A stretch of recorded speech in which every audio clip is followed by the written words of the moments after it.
Good morning. Good morning. The protocol already being established, I want to say I'm honored and thankful to stand before you today. I was asked to come in to tell my story in observance for Breast Cancer Month. And we're decked out today in our finest pink attire in honor of breast cancer awareness. Breast cancer is a disease that has affected a lot of our lives. Yeah. Early July 2017, it directly affected me.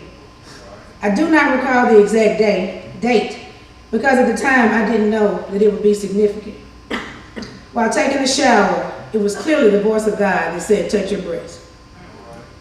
As I placed my hand directly on the mass in my right breast, it felt like this pink school eraser. Instantly, I panicked. I yelled for my husband and asked him if he felt what I felt. When he agreed, the panic level increased. So I called my mom. She said, let's not play with a lump, call the doctor. I went in the next day and had a doctor's exam and a mammogram. About 2 days passed and they called back and they said they did see an abnormality on the mammogram. They said, don't panic, we don't know what it is yet, you need to have a biopsy.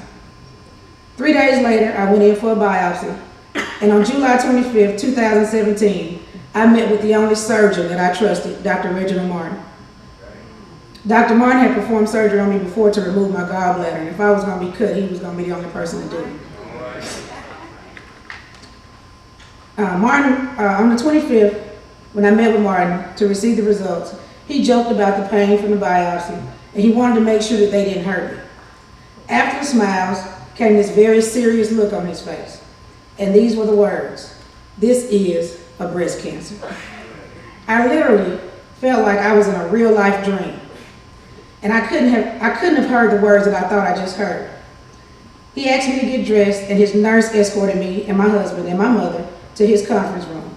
Let me just say this, if you've never sat in the conference room of a doctor's office, please try your best not to be there.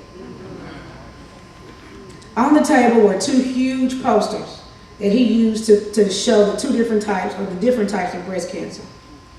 My biopsy results and a book that was entitled The Journey Through Breast Cancer, which he said was a gift to me. I instantly got upset. This wasn't a gift. You don't give people a gift like this and news like this. As he began to explain everything in detail, I started to feel sorry for my family. My mom had lost and buried her sister to breast cancer, and here I was about to put my entire family back through this battle. I felt sorry for my husband. I know that we take vows that say in sickness and in health, but we had only been married 6 years at the time, and I didn't want to put him through that at such an early stage. Then I began to think about my job, my students, my basketball players. I asked Dr. Martin if I would be able to coach, and when he said, and I quote, "I can't promise you that. You've got to get ready to fight for your life," I lost it.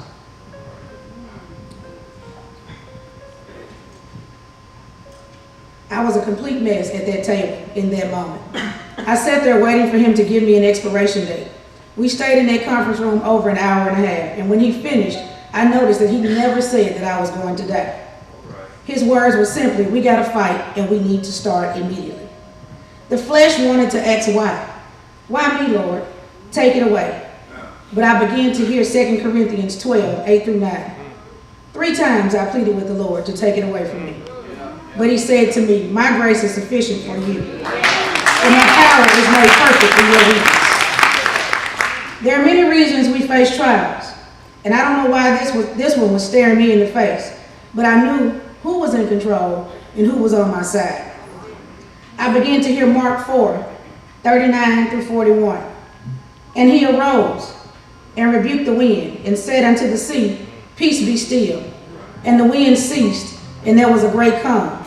And he said unto them, Why are ye fearful? How is it that ye have no faith? And they feared exceedingly and said one to another, What manner of man is this, that even the wind and the sea obey him? The God we serve commands the storms." Cancer was not going to be a problem. August 14, 2017, I had a double mastectomy with immediate reconstruction. On September 26, 2017, I had to have an unexpected emergency surgery because of leakage on the right breast incision. What they thought would be a quick cleanup and a restitch wound up being a 2.5-hour surgery to completely redo my right breast because of a faulty dermal skin.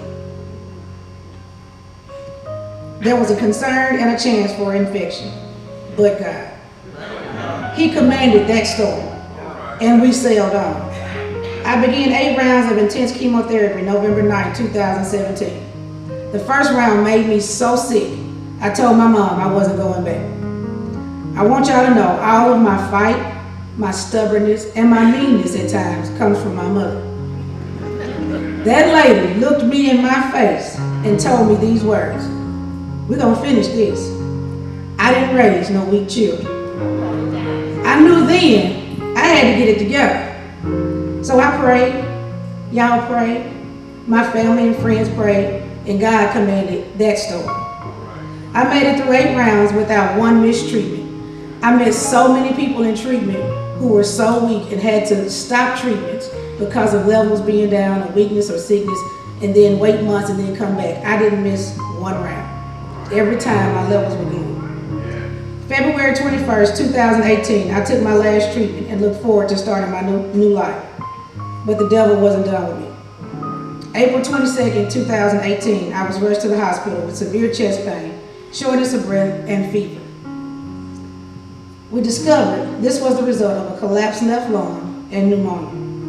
The IV in my arm during this hospital stay resulted in the development of a blood clot in my left arm, and I was readmitted into the hospital the following week. The battle with the lungs and the blood clot lasted through May, but God commanded that storm as well, and here I am today. August 2018, all of my scans were clear and my levels were great. I received a cancer-free report from my oncologist.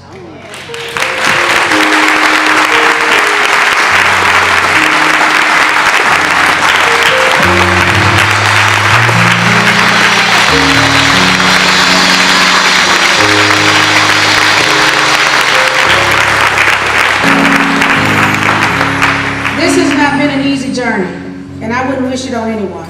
However, God is able. Be ye steadfast and unmovable. Job 13:15 says, "Though he slay me, yet will I trust him, but I will maintain my own ways before him." I say to you today, never lose your faith. Never forget who commands the storms, and know that his grace is sufficient. Thank you.